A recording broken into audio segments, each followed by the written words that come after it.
Vodafone idea जिंदगी और मौत के बीच मंडरा रहा है। एक तरफ अभी भी 27.2 करोड़ भारतीय उसकी सेवा का उपयोग कर रहे हैं, पर दूसरी ओर उनको 58,000 करोड़ रुपए का भारी AGR जुर्माना देना पड़ रहा है। इतनी बड़ी चुनौती का जब सामना करना पड़ा, तब उनकी पहली प्रतिक्रिया भारतीय बाजार को छोड़कर भाग जाने की थी। कंपनी में बहुत कम विश्वास बचे होने के कारण ग्राहकों ने डूबते हुए जहाज को छोड़ना शुरू कर दिया। लगभग 80 लाख ने अकेले सितंबर 2020 तिमाही में अपनी सदस्यता रद्द कर दी। इसी अवधि के दौरान एयरटेल और जियो का बड़ा फायदा हुआ, लेकिन अब ऐसा लगता है कि वो एक नया गार्ड ले रहे हैं। पहले उन्होंने लंबे चौड़े वोडाफोन आइडिया का नाम बदलकर VI रख दिया, फिर IPL का सह प्रायोजक बनकर 220 करोड़ रुपए खर्च किए, जैसे सभी को ऐलान कर रहे हो कि वो अभी भी मार्केट में मौजूद हैं। वे इतना आश्वासन दे पाए कि कुछ अमेरिकी फंड ने VI को 15,000 करोड़ तक का लाइन ऑफ क्रेडिट भी दे दिया।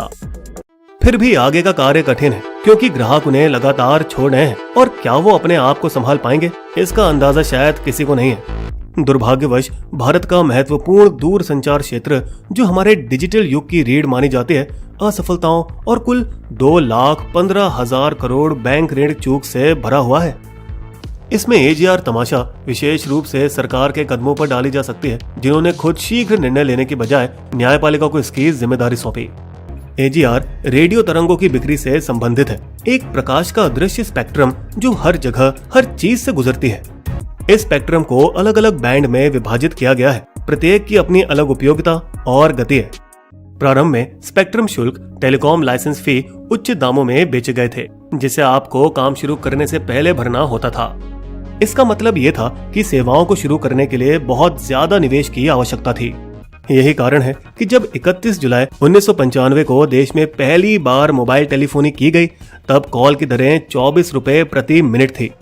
उच्च प्रारंभिक निवेश की इस समस्या को हल करने के लिए 1999 में अटल बिहारी वाजपेयी की भाजपा सरकार ने एक राजस्व साझाकरण मॉडल पेश किया, जहां टेलीकॉम कंपनियां अपनी कमाई का 8% हिस्सा लाइसेंस शुल्क और 3 से 5% स्पेक्ट्रम उपयोग शुल्क के रूप में भुगतान करती थी। कमाते जाओ, भरते जाओ। लेकिन 6 साल बाद दूरसंचार विभाग ने DOT राजस्व की गणना करने के तरीके के बारे में टेलीकॉम कंपनियों से असहमति जताई। DOT चाहते थे कि टेलीकॉम कंपनियां अपनी सभी आय टेलीकॉम और गैर टेलीकॉम के आधार पर फीस का भुगतान करें, लेकिन टेलीकॉम कंपनियां अभी तक केवल अपनी टेलीकॉम आय पर लाइसेंस शुल्क भर रही थी। इसलिए दूरसंचार कंपनियां एक समूह COAI में जुड़कर सरकार के इस निर्णय के खिलाफ TD-SAT के पास केस दर्ज किया, जो कि खास इस क्षेत्र में संबंधित मुद्दों से निपटने के लिए विशेष रूप से 2000 में स्थापित किया गया था। 2 साल बाद 2007 में TD-SAT ने सरकार के खिलाफ फैसला सुनाया। सकल राजस्व का मतलब सभी राजस्व है, लेकिन कुछ अपवादों के साथ। इसे उन्होंने AGR बुलाया, एडजस्टेड ग्रॉस रेवेन्यू। लेकिन डॉक्टर मनमोहन सिंह की सरकार को यह फैसला पसंद नहीं आया और उन्होंने सर्वोच्च न्यायालय में अपील की, जिसने गेंद को वापस सरकार के दरबार में पहुंचाया। TD-SAT को फैसला करने दें। ये पिंग पोंग लड़ाई सरकार और सुप्रीम कोर्ट के बीच कुछ सालों तक जारी रही। इन सभी के बीच 2010 में 2G नीलामी से जुड़ा 1,76,000 करोड़ रुपए के घोटाले में यूपीए दूरसंचार मंत्री A राजा का नाम सुर्खियों में लाया गया। इन आरोपों के हलचल के दौरान 2011 में सर्वोच्च न्यायालय ने उनकी प्रारंभिक सिफारिश को पलटा। TD-SAT को लाइसेंस के नियमों और शर्तों की वैधता पर निर्णय लेने का कोई अधिकार नहीं था। दूरसंचार कंपनियों ने इस फैसले की अपील की, लेकिन 8 साल बाद अक्टूबर 2019 में सर्वोच्च न्यायालय ने पिछले फैसले को बरकरार रखा। शुल्क सभी राजस्व पर आधारित होना चाहिए, कोई अपवाद नहीं हो सकता। इस भारी भरकम फैसले का मतलब था कि टेलीकॉम कंपनियों पर अब 1,47,000 करोड़ रुपए बकाए थे, जिसमें लगभग आधा सिर्फ जुर्माना और ब्याज था। ये जानते हुए कि दूरसंचार क्षेत्र में हजारों नौकरियों को खतरा था, मोदी सरकार उत्तरदायी होने के लिए तैयार थी। ये रकम टेलीकॉम कंपनियां हमें 20 सालों में दे सकती हैं। वे ये भी नहीं चाहते थे कि स्थिति द्वैध हो, यानी एक ऐसा बाजार जिसमें केवल 2 खिलाड़ी, मगर जहां ज्यादा सेवाओं के उपाय हों, जिससे स्वस्थ प्रतिस्पर्धा रहे। हालांकि ये कोई राज की बात नहीं थी कि जियो की सितंबर 2016 की एंट्री ने बाजार को हिलाकर रख दिया और भारत को दुनिया में सबसे कम कॉल और डेटा दरों की पेशकश की, जो वड़ा पाव या गोलगप्पे की कीमत से भी कम था।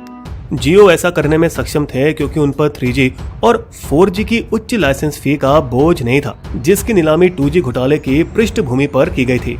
जहां 1.76 लाख करोड़ का आंकड़ा अतिरंजित था और जहां ए राजा को बाद में बरी भी कर दिया गया। फिर भी सरकार के पास कोई और चारा नहीं था कि अगली स्पेक्ट्रम नीलामी भी उसी आंकड़े से शुरू करे, क्योंकि ऐसा ना हो कि उन पर एक बार फिर से भ्रष्टाचार का इल्जाम लगाया जाए। इसलिए बावजूद इसके कि उन्होंने लाइसेंस फीस से 5,63,000 करोड़ रुपए कमाने का लक्ष्य रखा था, कोई भी इस उच्च कीमत को भरने के लिए तैयार नहीं था और अंततः वे केवल उसका 10% से अधिक का शुल्क लेने में सफल रहे। जबकि वीआई बड़ी मुश्किल से जीवित है, एयरटेल भी पिछले कुछ सालों में आसानी से मुनाफा नहीं कमा पाया। ऐसी श्रृंखला में हुई दूर संचार क्षेत्र की दुर्दशा और अब एजीआर ने टेल्को की मुश्किलातों पर और दबाव डाला, जिनका अब शुल्क भरने की बजाय और कोई उपाय नहीं था। एयरटेल ने 1/3 से अधिक का भुगतान किया है, जबकि वीआई ने सिर्फ 15% भरा। जियो ने 1995 करोड़ की अपनी छोटी राशि दे दी, लेकिन अब अदालत चाहती है कि 2016 के बाद से वे आरकॉम के हिस्से से उपयोग किया गया स्पेक्ट्रम का भी जुर्माना दे 31,500 करोड़। सरकारी तेल, गैस और बिजली कंपनियां जिसने अपनी लाइनों के साथ दूर संचार के बुनियादी ढांचे को स्थापित करने की योजना बनाई थी और स्पेक्ट्रम खरीदे थे, उन्हें भी भुगतान करने के लिए कहा गया। लेकिन जबकि डॉट ने सरकारी कंपनियों से एजीआर मांग वापस ले ली और सर्वोच्च न्यायालय ने भी बात मान ली, वे निजी क्षेत्र की दूर संचार कंपनियों के प्रति ऐसी कोई हमदर्दी नहीं दिखाई। हालांकि एक राहत के रूप में सुप्रीम कोर्ट ने टेलीकॉम कंपनियों को अपने बकाया भरने के लिए 10 साल दिए, हर साल 10%। वीआई की उत्तरजीविता अब कुछ कारकों पर निर्भर करता है। पहला, कितनी जल्दी उनके 2G सब्सक्राइबर बेस, जो काफी कम खर्च करने की ताकत रखते हैं, 4G में स्विच कर लें, क्योंकि उनके 27.2 करोड़ उपयोगकर्ताओं में से 60% फीचर फोन का इस्तेमाल करते हैं। वीआई का ARPU 119 है, जो भारतीय एयरटेल और रिलायंस जियो की तुलना में बहुत कम है। ARPU प्रति उपयोगकर्ता औसत राजस्व में हर 10 रुपए की बढ़ोतरी साल में लगभग 3,000 करोड़ रुपए का कैश फ्लो पैदा करती है। दूसरा, वीआई कीमतों में कितनी वृद्धि कर सकता है, लेकिन इस मामले में वे सीमित हैं जियो से, जिसके पास अब इतना पैसा आ चुका है कि अब वो दाम बढ़ाने में कोई जल्दी नहीं कर रहा। वीआई की बात छोड़ो, एयरटेल भी उत्सुक है। ARPU 200 तक चला जाना चाहिए और शीघ्र ही 300 तक पहुंच जाना चाहिए। तीसरा, कितनी जल्दी वीआई अपने ग्राहकों को फिसलने से रोक सकती है। वीआई को एयरटेल और जियो को चुनौती देने के लिए अपने 4G बुनियादी ढांचे में करीबन 10 से 15,000 करोड़ रुपए का सालाना निवेश करने की आवश्यकता है। कंगाल वीआई का 1,040 करोड़ खर्च एयरटेल और जियो के मुकाबले काफी कम था, क्योंकि जब तक वे अपनी कॉल ड्रॉप दरों में सुधार नहीं लाते और अपनी कनेक्टिविटी समस्याओं को हल नहीं कर पाते, तब तक कोई भी बैंडेड जैसी रिब्रांडिंग काम नहीं करेगी, जिस समस्या से वे अच्छी तरह से वाकिफ हैं। हमने ग्राहकों पर प्रभाव कम करने की कोशिश की, कभी कभी हम सफल नहीं रहे, लेकिन अब हम बेशक बेहतरीन सेवाएं देने की उम्मीद करते हैं। अगर फिच रेटिंग्स का अनुमान सही निकला कि वो अगले साल में 5 से 7 करोड़ ग्राहक खो देंगे, तो पिछले 2 वर्षों में 15.5 करोड़ खोने के बाद मामला और गंभीर हो जाएगा। ऐसा लगता है कि उनकी रणनीति अब अगले 2 वर्षों के लिए कंपनी को जीवित रखना है और अमेज़न और वेराइजॉन के लिए आकर्षक बनाना है, ताकि वे उन्हें खरीदने में अपनी रुचि को नवीनीकृत कर सकें।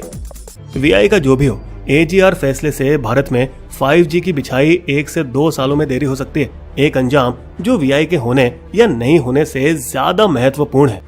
एयरटेल ने पहले ही इस साल 5G की नीलामी में भाग नहीं लेने का फैसला किया है। ट्राई जिस दाम पर 5G स्पेक्ट्रम बेचना चाहती है, उसको खरीद के हमें कोई व्यवसायिक फायदा नहीं दिखता। 5G का आरक्षित मूल्य ट्राई 452 करोड़ प्रति मेगाहर्ट्ज में बेचना चाहता है, जो दक्षिण कोरिया और यूके से लगभग 4 गुना ज्यादा है। 5G को महंगा बनाकर भारत 5G से संबंधित सारी तकनीकों में अन्य देशों से पीछे रह जाएगा। यहाँ तक कि 4G नीलामी के नवीकरण के लिए 3% स्पेक्ट्रम उपयोग शुल्क पर जिद पकड़कर बैठी है, बावजूद इसके कि दूर संचार कंपनियों ने इसे कम करने की जोरदार मांगे की हैं। हम सभी ने उस मुर्गी की कहानी सुनी है जो सोने के अंडे देती है, और उसका अंत क्या हुआ जब मालिक लालच में आ गया। जरूर इसमें हमारे लिए एक सबक ही है। बिस्बो की शायरी। वोडाफोन आइडिया रहा है मुश्किल झेल, ग्राहक छूटे जा रहे, दिखता अब वो फेल। सरकारी कुछ नीतियां टेलीकॉम पर भार, देखे नैया कर्ज की कैसे लगती पार। अगर आपको हमारी वीडियो पसंद आई तो सब्सक्राइब करें हमारे YouTube चैनल को और पेज पर बने बेल आइकन को क्लिक जरूर कीजिएगा, ताकि आपको हमारे लेटेस्ट वीडियो की जानकारी आसानी से मिल सके। धन्यवाद।